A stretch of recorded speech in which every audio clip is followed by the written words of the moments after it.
knew this race wasn't going to be easy. I knew it wasn't simple on paper or in practicality, but stuck myself out there on the line and raced anyways and had a good time. Go!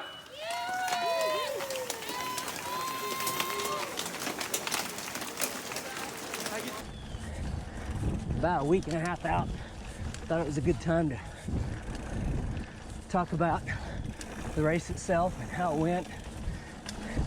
Let's talk about the race in general. It is not what I would consider a first time XC race course. I mean, there were some fairly technical bits. I mean, really technical bits. And so those things definitely slowed me down. And I knew they would. I didn't have a bad attitude about it. I knew I was going to be slow through those areas. And so when I got there, I just said, yep, we'll walk this. Just walk it quickly and get back on your bike. And, you know, I got through those areas, moved on. And what I found is that when my fitness gave out, that's when my ability to really push myself on questionable terrain gave out. And I also found that I didn't have the energy to climb late in the race. I just didn't. It was really weird.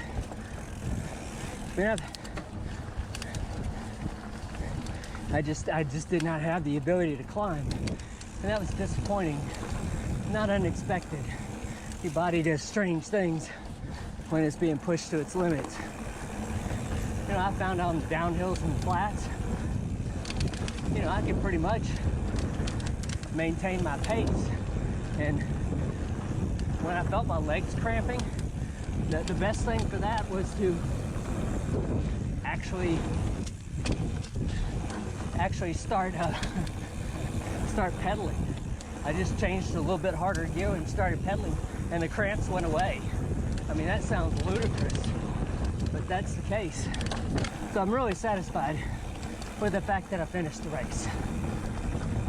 That was the biggest win. I was disappointed with my time because it's really funny. When I looked at my time, my original time for the race was, I predicted 7:30. That's what I predicted I would finish in. And then when I gave my wife my revised time schedule and when I'd hit all these aid stations, I gave her 7:45 or 6:45 rather would be my projected time. I was about 15 minutes early at the first aid station. The second aid station, I was right on time-wise, but the course was about a mile and a bit longer than they said it would be to that aid station. So in my mind, I'm still ahead of schedule. And then the third aid station, I knew I was falling behind, but I always knew at some point in time that was gonna happen. And then the fourth aid station, I knew the wheels had popped off. And then it was a matter of, all right, you just gotta get out of the aid station and keep moving. Because if you don't get out of the aid station, you're not gonna make it. So that's where I was then. And I looked back at it and I realized I finished the race in 7:37. And you think, oh, he missed his goal by almost an hour. It's like, well, that was that revised goal. My initial goal when I signed up for the race, I thought I could do it in 7:30. And if you go by that, because that was probably a more realistic goal, I only missed about 7 minutes. And if you look at the race results, you realize that I was actually, in the results, I was DFL, dead last. And I know that there were people behind me when I finished, so that means that some people didn't finish. And so, do I really consider myself dead last? Did people DNF'd? And the answer is no, not really. On the results, I'm dead last. But in my mind, I'm like, hey, I finished where some people didn't finish. All of my lowest spots on this race were in between aid stations. I felt the crappiest in between aid stations. So, that's good news. Rolling to the aid station, haven't forgotten how cruddy it was right before you got there. And you hit the aid station, you're like, yeah, give me some of this, give me some of that. All right, see you later, bang, I'm out.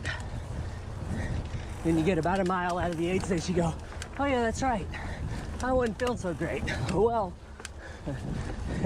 that's life. This little section's fun. So, I think that's one of my traits, is that I have the ability to forget what happened 5 minutes ago and keep going. The obvious thing you can't get away from is that I was grossly undertrained for this event. I mean, in August, 1 year ago, I couldn't walk. I had surgery, and then I spent 6 months learning how to walk again and building strength enough to be able to do normal activities. And then I spent 6 months training for the race. In fact, I went from a completely detrained state to doing a long distance endurance event on 6 months worth of training. I knew that if I wanted to, I could have switched to the 25 miler, but I already knew I could do a 25 miler. I mean, in my mind, anybody can do a 25 miler. Let's actually set a goal, something that's maybe out of reach, and go for the 50.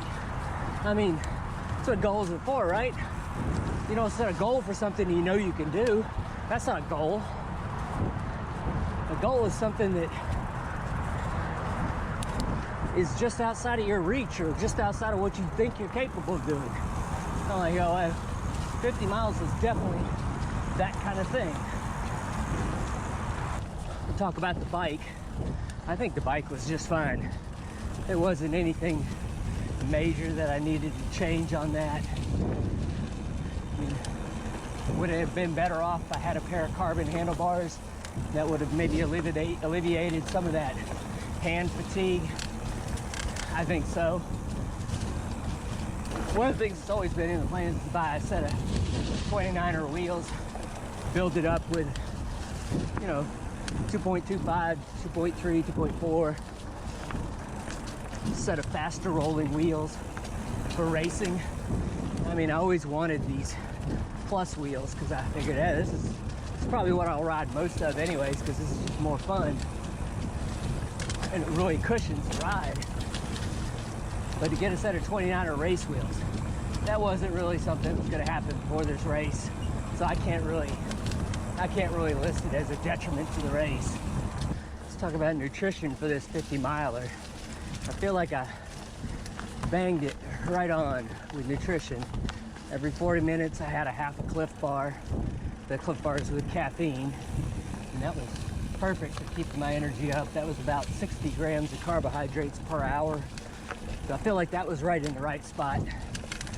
And I started with a full 2.5 liter bladder and an empty water bottle on my frame. And I drank out of the bladder. It was filled with electrolyte drink. And then I had the empty bottle on the bike, so when I felt like it, I could fill that up and I could drink out of that. And I filled that at one of the aid stations and then drank on that for a little while. And that's what got me through to the end of the race, and I don't think nutrition was a problem at all. One thing that I didn't think I did right is I wore clipless pedals. And yes, I am faster with clipless pedals, but I am less confident in clipless pedals on technical terrain. And as I got tired during the race, that confidence in technical terrain deteriorated to the point where I had no confidence on technical terrain. And so I could have alleviated it by really loosening the tension on my pedals. And that's probably something I should have done, but I didn't think about it. The other thing is I could have just worn flats, which is really what I ride a lot anyways. People always want to know, hey, would you do the race again? And the answer is, well, yes and no.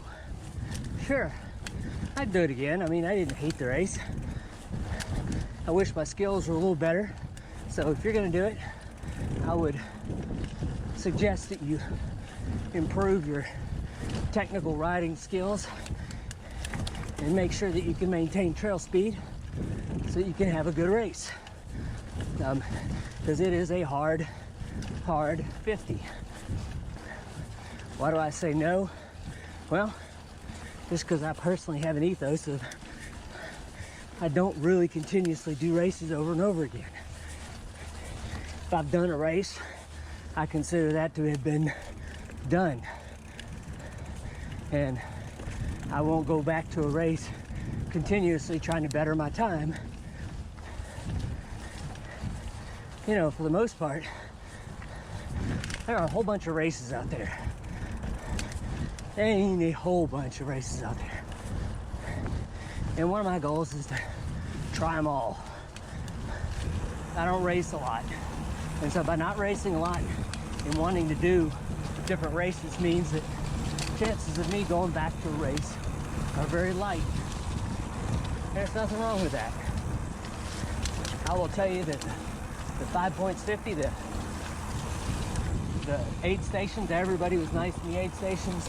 Race management seemed to be nice. So there are two things to really work on in the future, because I know these two things definitely held me back. And one is just overall fitness.